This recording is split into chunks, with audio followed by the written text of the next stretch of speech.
Hello, everybody. Good morning, good afternoon, good evening, wherever in the world you are connecting from today. Happy Wednesday, everybody. Welcome to this LinkedIn Live session from Hacking HR. We have an exciting session today. Well, it's June the 3rd, so we just ended May, which is or was Mental Health Awareness Month. It actually should be every day of the year. Particularly given the state of affairs in the world and, some organizations and countries going through so much change and, well, nothing short of chaos sometimes. And this conversation was relevant last month and continues to be relevant this month. We're going to be talking about well-being, one stick in a culture of chaos. And I am very excited to have Dr. Christy McCann joining us today to deliver a workshop and a presentation about how to create a phenomenal culture of well-being and why it doesn't stick if you are in chaos. So we're going to be resolving those questions today. We are so excited about what's going to be happening over the next half an hour or so. To those of you connected via any of our social media channels, whether you are here on StreamYard or you are connected on LinkedIn Live or YouTube, let us know where you are connecting from. It would be awesome to know where everybody is. Just post it in the chat. If you have any questions for Dr. Christy, Dr. Christy she's like one of these hackers from the movies, that has like 20 screens going on at the same time. And the screen from StreamYard is the farthest one on the left from her. So I told her, don't be looking at that. You're going to get really distracted. Just focus on your thing. So I'm going to be taking some of those questions and at the end, bringing them up to your attention. But to any of you, any reflections, any resources, any questions, any ideas, any insights, anything that you want to share or you would like for Dr. Christy to address, please post it in the chat. Me and my team, we're going to be keeping track of it and bringing them up to the attention of Dr. McCann at the end of her presentation. Well, without further ado, I'm going to bring her to the screen together with me. Good morning, Christy. How are you? Good morning and afternoon to some of us, because where I am, it is afternoon. So. Oh gosh, yeah, it is. Are you in Eastern time zone? I am.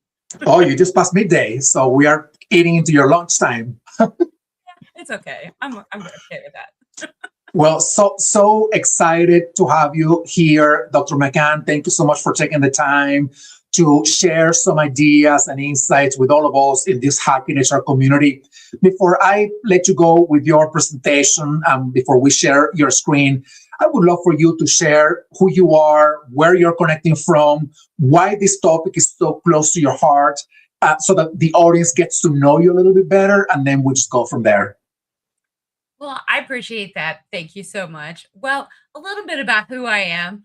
I am the president of Leading Pathways Consulting, but really my background is I've been an HR practitioner for, I'm going to date myself, well over 2 decades. probably approaching the third one eventually soon. But I have been passionate about workplace culture for many years. I'm sure many of you can relate when you say you've had experiences and workplace cultures that are just they drag you down. They make you feel just heavy and exhausted. And then you've also hopefully worked for some of those places that just lifts you up and you know you're supported. And I wanted to focus on that. And that's where my passion lies. And that's what I studied in my research is workplace culture and how to remove the chaos and move the culture more into a culture of caring. So that is why I'm passionate about what I'm going to be speaking about today. Well, that is phenomenal. We are excited too, given how relevant this conversation is today. When so many organizations seem to be struggling a little bit with keeping up with having a good culture that really puts people and business first, which you can do both at the same time. By the way, one of them is not exclusive with the other. So, Chris, is super excited to have you here. We are going to let you go for the next about 40 minutes with your slide deck. Then I'm going to come to the screen in about 40 minutes from now to address some of the questions from the audience and wrap it up. But once again, to everybody connecting online virtually through here on a StreamYard or LinkedIn Live or YouTube, if you have any questions, please post it on the chat. And at the end, we will be addressing some of those insights or questions that you may have. Chris, I'm going to share your screen now. There we go. And I am going to remove myself from the screen. It's going to be just you, but I'm in the background if you need me. All right. Just raise your hand or shout at me if you need me. Okay. Thank you so much. All right. Well, thank you. Hopefully, I won't need it. Nothing will happen. Smooth as can be. So, well, as I said before, I am Christy McCann. I'm the founder and president of Leading Pathways Consulting. And I'm so glad to have this conversation with everyone here today and why well-being will not stick in a culture of chaos. So, just to kind of let you know, today's session is about it's not about adding one more wellness initiative to an already crowded HR calendar, likely. The session is about looking underneath those initiatives at the daily workplace conditions that either support well being or quietly undermine it.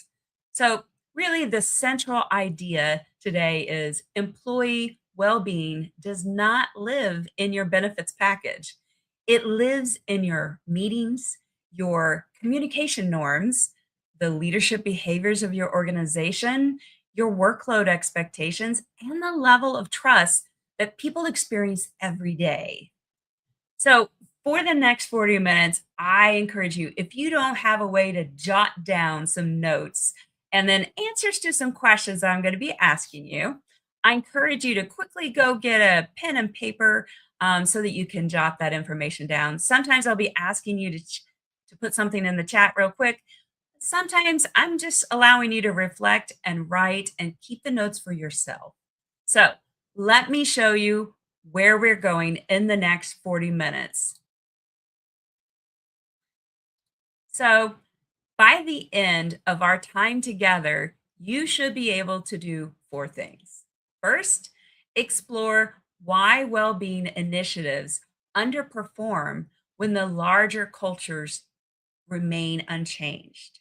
And then second, identify where chaos undermines the trust, energy, clarity, and sustainable work.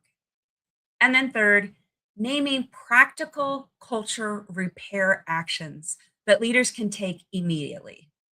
I want you to be able to have something that when you're done with today, that you can take action on.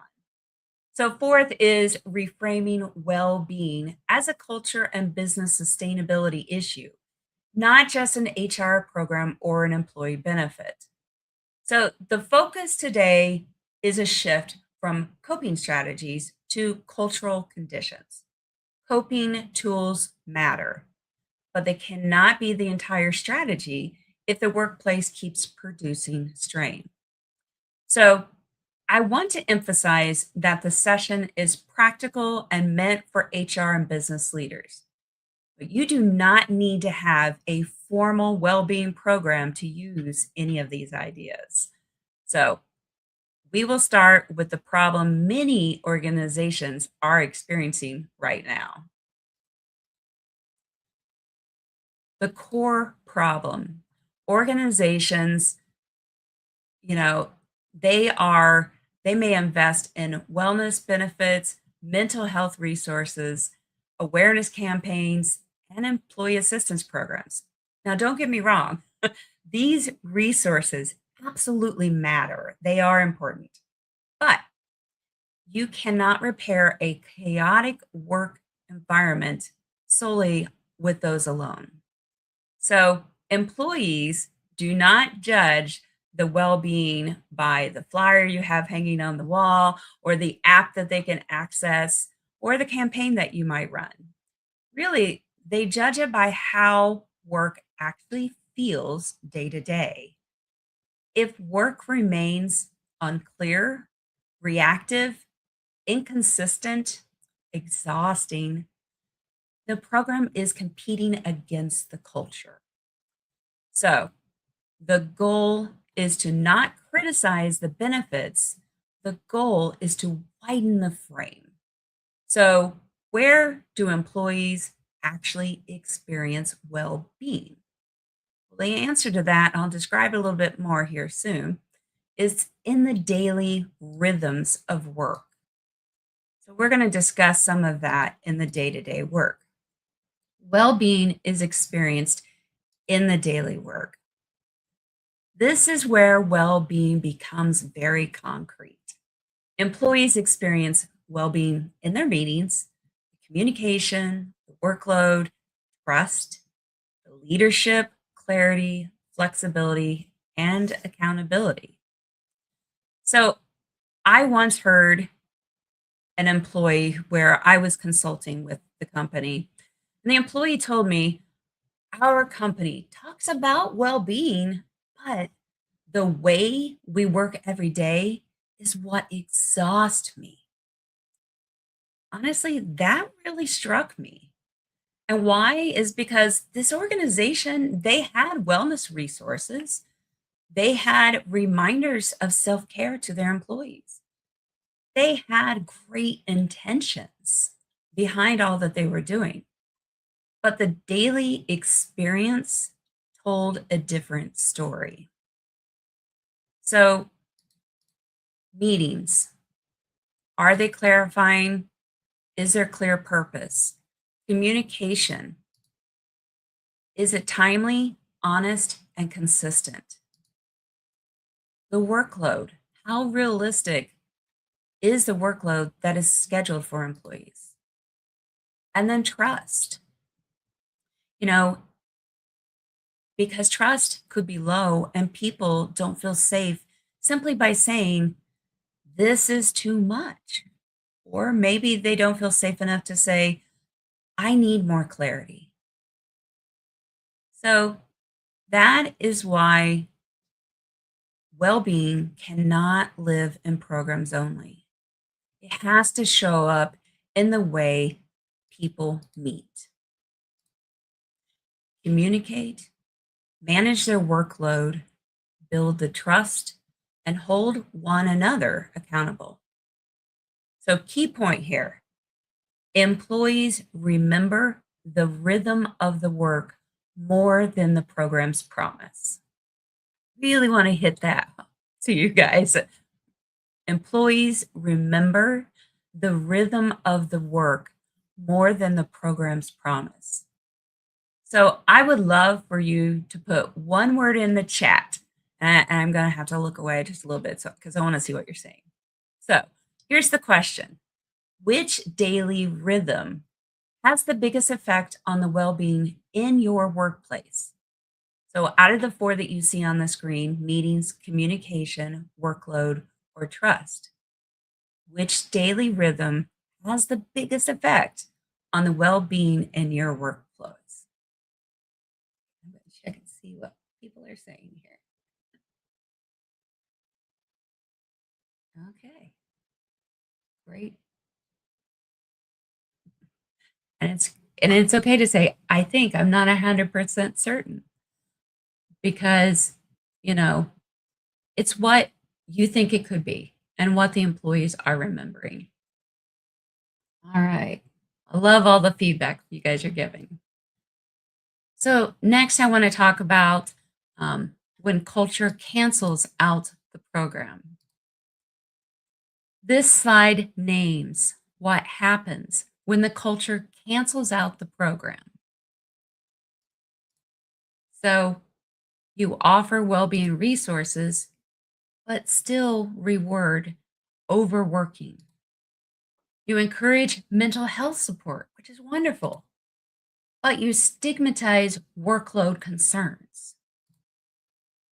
You promote flexibility within your workplace, but then you operate with unclear expectations of what that might mean. So you talk about care, which is wonderful, but you allow for harmful leadership behaviors to sometimes occur. So I want to have you reflect on this question. Um, where might your organization be offering support while still operating in ways that create stress? And I want you to think about this because I also want to hone in that employees, they notice the gap between what organizations say and what the culture actually allows. That gap can reduce the trust, make well-being efforts feel performative, even when the intention behind them is sincere. So think and reflect. You don't have to share it in chat if you don't want. You can just privately keep this in your notes. I leave that totally up to you. But ask yourself, where might your organization be offering support while still operating in ways that create stress? Okay, I'll give you a few seconds more. And I'm one of those people, I'm okay with a little bit of silence so you can think.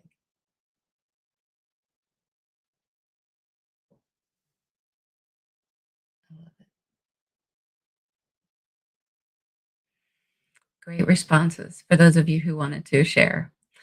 Well, next, I want to name what culture chaos looks like in the way that work gets done. So let's talk about what culture chaos can look like. Workplace chaos is not always loud. Sometimes it shows up quietly. It will show up as confusion, constant urgency, low trust, unclear roles, and inconsistent leadership. I once worked with an organization decades ago where no one would have described the culture as toxic. At first, people, they were kind and they cared. You could tell they cared because they also cared about the work that was being done. And they really wanted to do a good job. We all did. But underneath that, everything kind of felt chaotic. Priorities shifted without warning. Employees were not always sure who owned what. Managers were trying to support their teams, but they were also overwhelmed and under-supported themselves. The meetings happened often, and people left with more questions that they felt like they had the answers. And HR was constantly being pulled in after the damage had already been done. That's exhausting. An employee once was frustrated because expectations had changed again. I would hear of a manager needing to help addressing a conflict that could have been prevented with clearer communication. One of the teams was burned out because everything that was given to them became an urgent request. Nobody was trying to create chaos, but the systems, the communication, and leadership rhythms were creating it anyway. That is what culture chaos often looks like. It's not always a dramatic blow up. Thank, Thankfully for the HR folks that are here. Sometimes it's just the slow buildup of confusion, the sense of urgency of what is really urgent and where are my priorities. Sometimes it's role ambiguity and silence. People keep working through it, but they're spending too much energy trying to figure out what matters, who decides what, and whether it's safe for them to speak up about things. And when HR becomes the cleanup crew for all of that, there is less time for the work that actually builds culture. So, as you look at the things that I've talked about, I want you to think about the organization you work with. And I want to ask you, which of these is most common in organizations you work with? Is it the urgency? Is it the clarity, trust, meetings, or role confusion? So, to move from awareness to action, we need a quick way to check where clarity is supported or strained. It's important to understand the difference between that. So, next, I want to take some time on a culture clarity check in. I'm going to show you the 6 questions here in just a moment, but we're going to do a quick check in. This is not about blame, so please don't feel that way. It is about noticing where well being is supported or strained by how work is getting done. So I'm going to ask you just silently on your own, on your paper or whatever you're jotting notes down on. I want you to rate your organization, team, or client organization, whatever relates best to you, from 1 to 5 on each of the 6 questions. Now, 1 means this is a major source of strain. Things are intense and it's really affecting the culture and straining it. A 5 means this is consistently strong. Things are going well. The questions, I'm going to read through these real quickly and then I'll let you, and you can continue answering these as I read them. But question 1 is, are expectations clear across teams? Question 2, do employees know where to go for support? Are managers equipped for well being and workload conversations? Do employees feel safe raising concerns before they become a crisis? And then, are priorities realistic and consistently communicated? Do leaders model the well being behaviors that they expect from others? So, I'm going to give you guys about a minute, minute and a half to rate this on your own. I'm not asking you to share all of your responses. So, just take a moment and I'm going to kind of keep an eye on the time here and go ahead and answer these 6 questions for your company.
I'm enjoying reading your questions.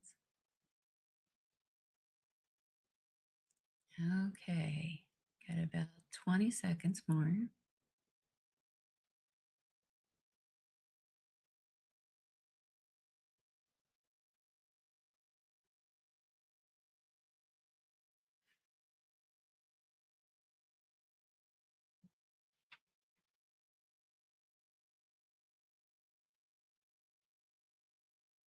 All right. So I hope that you were able to really reflect on these. Um, and I want to ask one additional question because a lot of times when we look at well being through a cultural lens, we stop asking only, how do we help employees cope? And we need to really start asking, what are we asking people to cope with every day? The things that really are connecting with them on a daily basis. All right, next we are going to talk about from culture pattern to business risk. This is the bridge from employee experience to business sustainability. A culture pattern is what the workplace consistently allows, what it's going to reward, avoid, or tolerate. That pattern creates an employee impact. How people experience the trust, how they experience energy, clarity, the workload, the belonging, and support. So over time, that employee impact becomes a business risk. This matters because cultural problems eventually become business problems. They show up in your retention, they show up in performance, the quality of the work that's being done, how innovative your employees are in the tasks and projects that they have. It shows up in the leadership capacity and organizational momentum. So, just thinking, I'm not asking you to share unless you really want to, but I want you to reflect on what business risk does your leadership team pay the most attention to right now? Is it the turnover? Is it productivity, quality, engagement? Is it the risk or innovation? So, we're going to look at a few examples of how this chain works of cultural patterns. One of the patterns of constant urgency becomes exhaustion and mistakes for the employees. The risk to the business is the burnout, turnover, and the quality of the work of the employees. When the culture pattern has unclear communication, it can impact the employees just simply by being confusing and frustrating because they don't fully understand. The risk to the business is there's more rework that has to be done in correcting maybe what was actually done because of that communication. People become disengaged, or because the communication is unclear, they are lowering the trust in the leadership in the organization. Inconsistent leadership can bring about fear and uncertainty. The risk is retention. People don't want to always stay working under a leadership that they have fear and uncertainty. And it will increase psychological safety, which absolutely is a risk to the business and where people are not going to engage and communicate. Poor role clarity can impact the employee because they might be duplicating tasks that another employee is doing, or there's simply gaps in what those tasks are to be. So things aren't being done well. The risk is the inefficiency, the conflict that can occur from duplication, and accountability issues. Then lack of trust. This can create silence and withdrawal. People are not engaging. When that happens, the risk to the business is there's low innovation. People are not willing to take more risk that could be good solutions that they need. And it really reduces the engagement. So, what a caring culture really means, we're going to break down. A caring culture is not a soft, vague, or accountability free. It is an important distinction in that a caring culture It creates the clarity, trust, and support and accountability that people need to be able to do good work in a sustainable way. Those four conditions, they belong together. Clarity reduces confusion. Trust makes it safer to raise concerns early on. The support helps managers and employees address problems before they become a crisis. And then the accountability ensures that care does not become avoidance and performance does not become exhaustion. Care and accountability are not opposites. In a healthy culture, they reinforce one another. So now I want to move more from definition and take this into practical repair actions that you guys can take from here. I want you to look at the 6 practical actions for culture repair. But as I walk through these, choose one that would make the biggest difference in the next 30 days. So, first one is create clarity before the urgency. Before asking people to move faster, clarify what are the priorities, who has the decision rights, the expectations, and then what can wait out of the list of other things that you might have already put upon their plate. Second, make communication more consistent. Employees need timely, clear, and honest communication, especially during times of change and uncertainty. You need to have that honest communication and transparency. And I hear transparency a lot of times. I've heard people tell me that's just a buzzword. Honesty and transparency are very similar. Honesty is not a buzzword, it's a fact. It is needed. We need to be honest with our employees. We need to be honest with the leadership above us when we need to speak up. So, third, we need to equip managers to support well being. So, managers need tools for workload conversations. That's a tough conversation. It deals with the employees and the leadership. There needs to be emotional check ins that managers are able in providing that well being support. There needs to be training on conflict resolution and accountability with care for these managers. I have been part of some of these trainings that absolutely are phenomenal. And then, fourth, treat burnout as a signal, not as a personal weakness of another person or yourself. Burnout should promote leaders to examine workload, staffing, systems, expectations, and leadership practices. So, really focus on where is the burnout.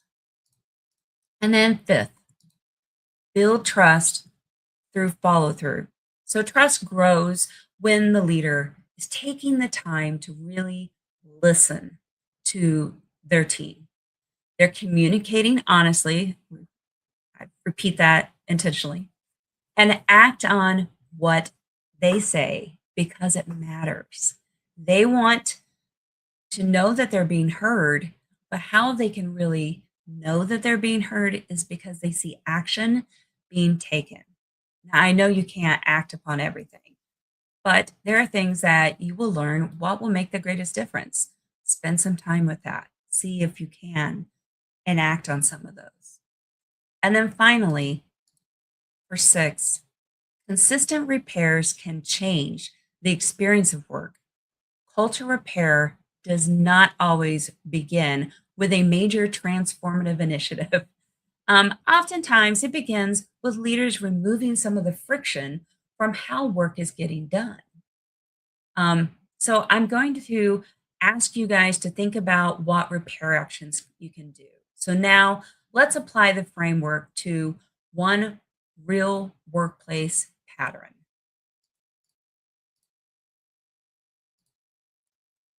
Quick application here. Choose one area where chaos is showing up in your workplace. Keep it specific enough to make the change in the next 30 days. You're not here trying to write down how to improve your entire culture. So choose one pattern. Complete this chain that you see in front of you. One workplace pattern that's creating stress, the impact on the employees, the business risk is, and then the solution. What is one repair action that you could take to improve upon? So, quick example. If the pattern is back to back meetings with no clarity on decisions, the employee impact may be exhaustion and confusion. The business risk may be rework and slower decisions. A repair action could be creating meeting norms that every meeting ends with decisions, owners, and next steps. So I want to quickly, I'm trying to pay attention closely of time here. I'm going to give you guys a couple minutes to complete these prompts privately. I'm not going to ask you guys to post these on chat. So go ahead and start answering these action steps.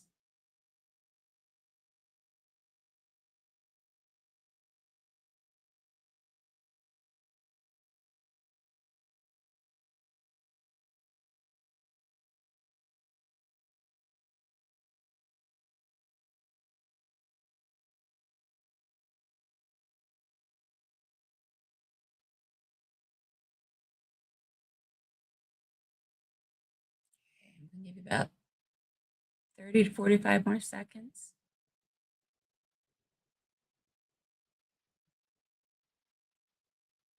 Remember to keep it specific. You're not trying to change everything, just one pattern.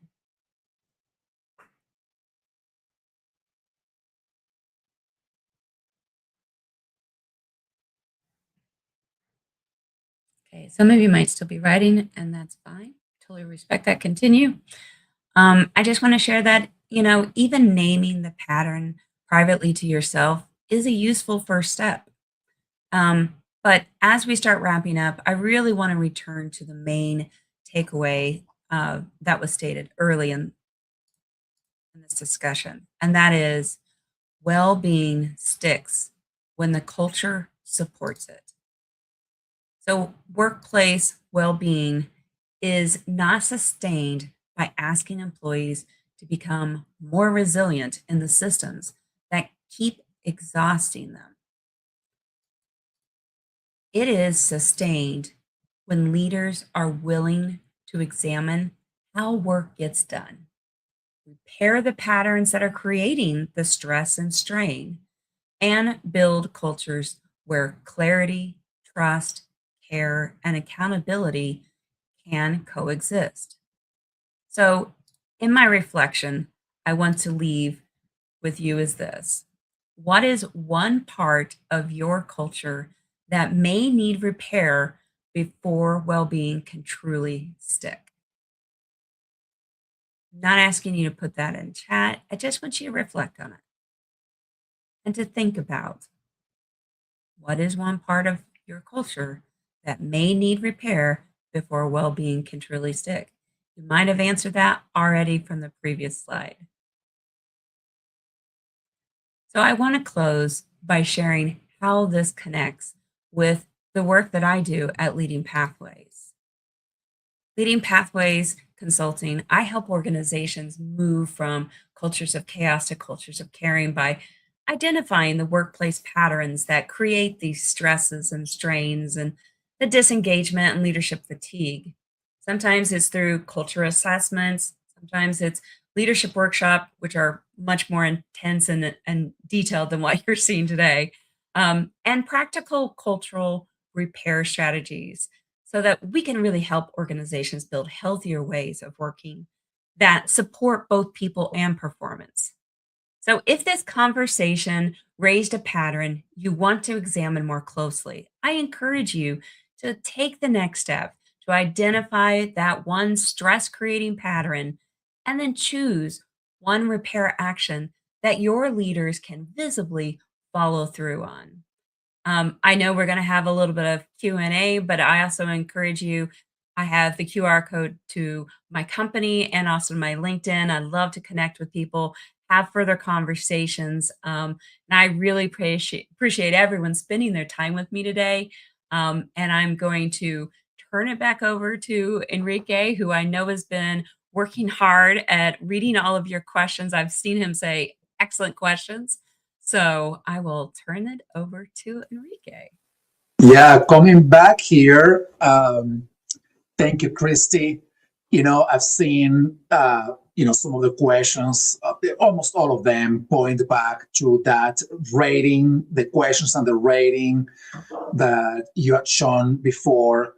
And particularly, some of the numbers are, scary, right? So let me begin with the first question, right? I mean, when do you think you are on a somewhat healthy threshold, right? I mean, you can expect that everybody's at 5, in all the categories, but what could be a healthy threshold where you say, okay, I know that we can do better, but we are doing good, in the way we're doing things. So any insights about that? You know, I love that question because you're right. We want to get to that all fives, but that takes time and it's Yeah. really hard to be able to get to that because it really takes everyone wanting the same thing from the top all the way down. So getting to that healthy good, I would really hesitate anybody to say good enough because I feel like there's always room to grow. First, ask your employees. I know that you're all assessing this just from your own memories and your own feedback, but making sure your organization is asking the employees how they are perceiving, the culture, how they feel. Use some of those keywords. Do they feel exhausted? Do they feel like there's accountability for everyone? And ask about the leadership. That's going to help you gauge really where everyone is at. And as you ask these questions, there's going to be key areas that are probably closer to the lower end of the scale. That's, I think, where focus on those areas. Um, yeah, you might be great in many of these 6 questions I asked, but there might have been one that was much lower. So just Yeah. start with that point. Yeah. I think that's great. Thank you. And I know we have just a couple of minutes left. There are some comments, and I'm going to bring them all in the form of a question, right? Um, how do you ask the questions about trust, well-being, the right culture, caring for the people without seeming to step into a place that may make you look like intrusive, or like that's not the relationship that we have, you as my boss and me. So how do you step how do you step into that space that is genuine interest without making it seem it's too close to my personal space, kind of thing? Excellent question. I love this question because that's part of what I do in my work is as a third party, I don't work for the employer. Yeah. That does help some, but I don't think, if you are HR and just directly asking, well, how well do you trust your leader? Well, that's not really the best approach. So start looking at some of your metrics of how many employees are using some of the wellness programs that you have. How well do they understand? Simply asking questions that are not as personal, but they're still going to gauge their level of interest, their level of understanding of the programs, and and if it's really making an impact. You can also just generally ask people to share positive stories of a certain program. I think you can see it Mhm. in just how people talk with one another. You can simply ask how many employees have talked about their utilization. That's not asking directly personal, but yeah, it's kind of a third hand, but it's one way to get additional insight and different information that if you'd asked directly, you may not get. So Yeah. there's a lot of different ways and strategies. Yeah, I'm going to ask you one last question, and then we will wrap it up. And probably this question on its own could be another workshop, right? Um, this, I believe in responsibility and accountability, but I don't believe this is true only for senior leaders. I believe this is true for everybody in an organization, which means that if your senior leader treats people like crap, you can treat people with kindness. If your senior leader treats people with kindness and you treat them like crap, then you have accountability. You are accountable. You are responsible. So ultimately, when there is a culture of chaos, who breaks the cycle? Is the CEO, is your boss, your direct manager? It is you just asking a different question that shows somebody else that you care for them, that you believe in the empathy and the kindness in the relationship with them. So who breaks the cycle? Mm. That's a great question. And I have to Another say, another workshop. Another workshop. yes, I agree. That is a whole nother workshop, but it's part of having crucial conversations when emotions are high, but there's key information in how you communicate and whether you are respecting one another. Yes, absolutely. Accountability goes on all sides. But being able to have those crucial conversations amongst leaders, amongst employees, employees with leaders, there are a lot of different tactics that one can take. One of the things is the leader is expressing the kindness and the employee is kind of more of the toxic Shrugging it end. off. Yeah. Mhm, The mhm. leader needs to be having those one-on-one conversations and have a walk with them. Don't just sit across a desk. Have an Mhm. engaging conversation. And I Yeah, think you can do it vice versa too. So that's a short, yeah, yeah. but I agree, that's a whole nother workshop. Yeah, well, it's interesting because you know that obviously if you're the CEO, you can say whatever you say is the mandate in the organization, right? But culture is not one of those things that you can mandate. You can't say as a CEO, I want everybody to be kind starting tomorrow. That's not going to work like that, right? So the changes are, like you say, in the small things, in the everyday things. And Yep. the everyday things, yes, it's the CEO, yes, it's the direct manager, but it is you. So again, if there's a mandate to do this, it is up to everybody to make, if there was a mandate, but if there isn't, you still can make a difference, in creating a better culture, especially in times of chaos. Absolutely. Everyone can change culture by Yep. simply being caring. Yep, yep. I love that. Christy, thank you so much. I know we're going to have another workshop, the second part of this I believe in September, we said, and we are still, or October or something. I know it's coming. So for those of you who are here in the audience, thank you so much for staying with us. The video will be available in the Hacking HR community. Another workshop with Chris will be coming up in the fall. So stay tuned for when we announce this via email. In the meantime, Christy, thank you so much for spending this time with us here and sharing all these phenomenal insights with all of us here in this community, this Hacking HR community. Thank you. It's been my honor. Thank you. Thank you, everybody. You all have a great rest of your day. See you all soon. Thank you.